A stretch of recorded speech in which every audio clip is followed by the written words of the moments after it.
কবি সুকান্ত আচার্যের লেখা কবিতা পতাকার পাঁচ রং। বলো তো দেখি পতাকায় মোদের কয়টি রং আছে? শিক্ষক এসে সুধালে এসে দ্বিতীয় শ্রেণীর কাছে একসাথে মিলে সব ছেলে বলে চিৎকার করে জোরে, তিনটি বর্ণ রয়েছে রাঙানো জাতীয় পতাকা জুড়ে। শ্রেণীর পিছনে বেঞ্চে কোণে শিশু ছিল এক বসে, পতাকার মাঝে পাঁচ রং আছে।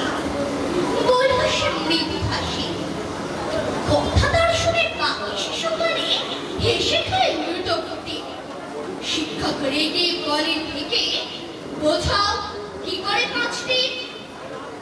বাবা কিছু করে ভয়াবহ স্বরে সরল শিশুটি বলে, একদিকে বিমান মাঝখানে সাদা, সবুজ আছে তার তলে, আর আছে আঁকা গোলাকার চাকা, নীল রং আছে এতে।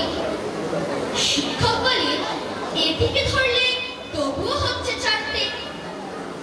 সরল শিশুটি বলল তখন, রং আছে আর এক, লাল লাল চোখ দাগ দেখা যায় ওই পতাকার মাঝে।